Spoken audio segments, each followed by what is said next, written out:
दोस्तों नमस्कार। दोस्तों मैं बिमल शाही आप सभी लोगों का अपने चैनल में स्वागत करता हूं और उम्मीद करता हूं कि आप लोग सब लोग स्वस्थ होंगे एवं मस्त होंगे। सभी राष्ट्रवादियों और सनातनियों से ये निवेदन रहेगा कि आप लोग मेरे चैनल को सब्सक्राइब कर लीजिए और वीडियो को लाइक एवं शेयर भी कीजिए। दोस्तों राजनीति बहुत निर्दयी होती है, आपको कभी भी घुटने पर ला सकती है, समझ रहे हैं ना। तो आज इसी के बारे में बात करेंगे, ममता बनर्जी के बारे में बात करेंगे, तृणमूल कांग्रेस के बारे में बात करेंगे। तो आप लोग से अनुरोध रहेगा कि वीडियो को लास्ट तक देखिएगा, बहुत मजा आने वाला है। तो दोस्तों पहले बात करेंगे तृणमूल कांग्रेस की। तो तृणमूल कांग्रेस का खबर ऐसा आ रहा है कि 19 लोकसभा के सांसद जो हैं वो अब उनका लेटर आ चुका है। कौन कौन सा नाम है वो सारे सार्वजनिक हो चुके हैं और कई नाम ऐसे हैं जिसको देखकर मुझे भी आश्चर्य होता है, आपको भी आश्चर्य होगा कि ये कैसे हो सकता है। तो पहले तो पूरा लिस्ट देखिए और मैं आपको बता रहा हूं पढ़ के एक एक का नाम। एक नंबर पे हैं भैया, इनका नाम देखकर तो मुझे सबसे पहले शौक लगा था, शत्रुघ्न सिन्हा आसनसोल से एमपी हैं। उसके बाद इनका भी थोड़ा बहुत डाउटफुल था, लेकिन यूसुफ पठान बहरामपुर से एमपी हैं। सयानी घोष, इसको तो बाबा देखकर मुझे बहुत शौक लगा कि ये भी बागी हो जाएगी, ये पता नहीं था, जादवपुर से हैं। उसके बाद काकोली घोष, ये जो एमपी में जो रिबेल हुआ है उसकी जो लीडरशिप है वो काकोली घोष ही हैं, ये 1260 से एमपी हैं। उसके बाद दीपक अधिकारी घातल से हैं। शताब्दी रॉय बीरभूम से हैं एमपी। रचना बनर्जी हुगली से हैं एमपी। देन अबू ताहिर खान मुर्शिदाबाद के भी जो सांसद हैं वो बागी हो सकते हैं, ये कहा नहीं जा सकता है कुछ भी। पार्थ भौमिक बैरकपुर से।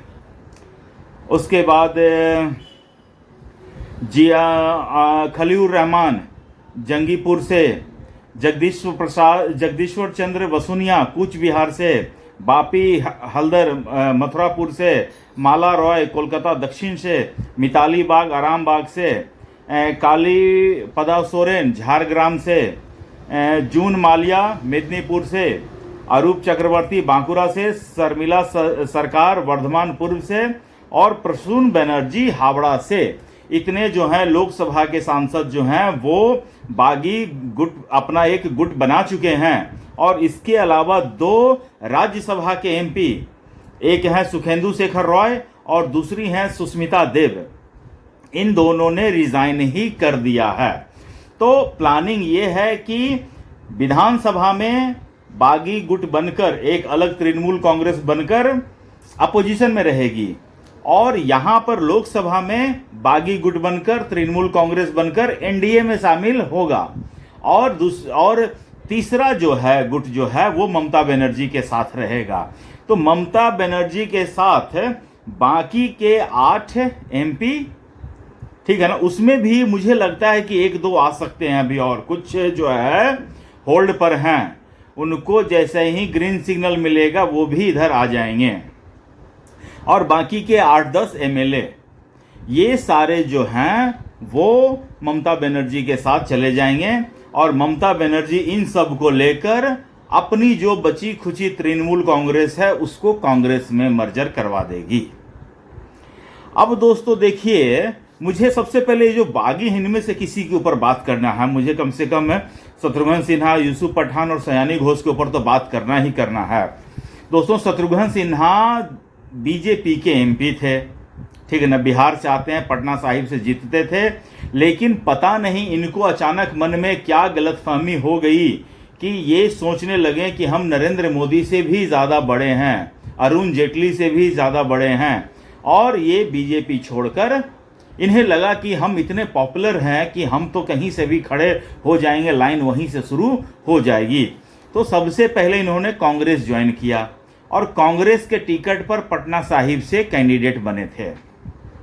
हस्र हार गए, ठीक है ना।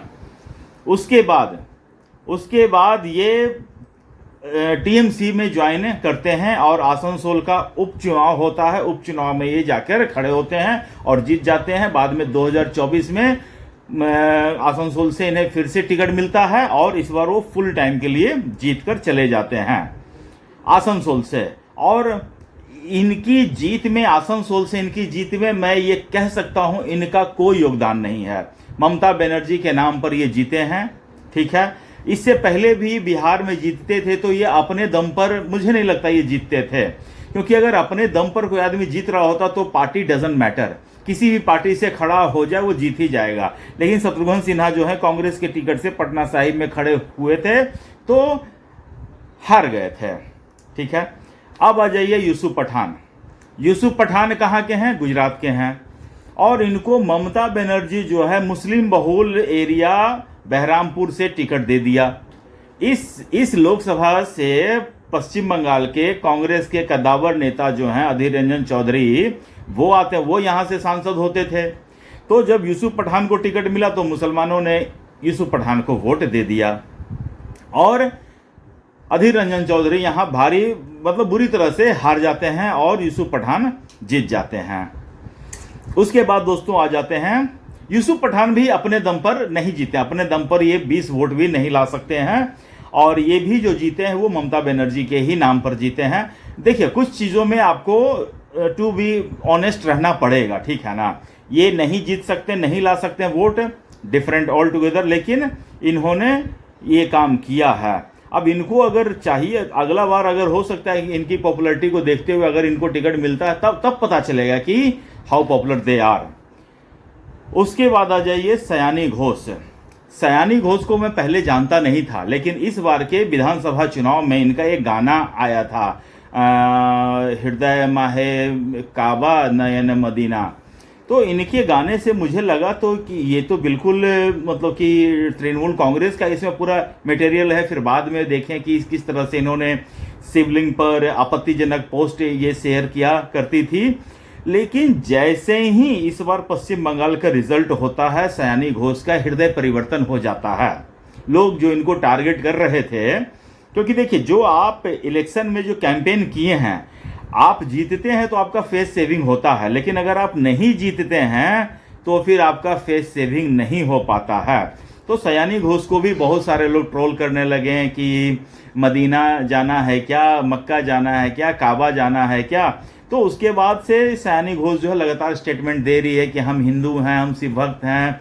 जब उन्होंने शिव के ऊपर आपत्तिजनक पोस्ट शेयर की थी तो वो कही कि वो उस समय मैं कम एज की थी, मुझे अक्ल नहीं था, किसी ने डाला, मतलब कि तमाम एक्सक्यूज देने लगी। उसके बाद वो लाल साड़ी पहनकर मंदिर जाती थी, काली माता मंदिर जाती थी। पहले गई है या नहीं गई है मुझे नहीं मालूम, लेकिन उसके बाद से ये सारे चीज़ें वो शेयर करने लगी।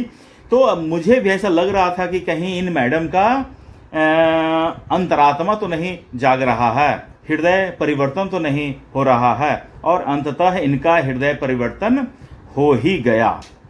तो और बाकी सब तो एज इट इज़ हैं। ये अबू ताहिर खान कितने दिन एनडीए को समर्थन देंगे पता नहीं, ये खलीलुर रहमान कितने दिन करेंगे, कैसे किस इशू पर करेंगे पता नहीं, लेकिन ये लोग सारे अभी 19 लोग का नाम आया है।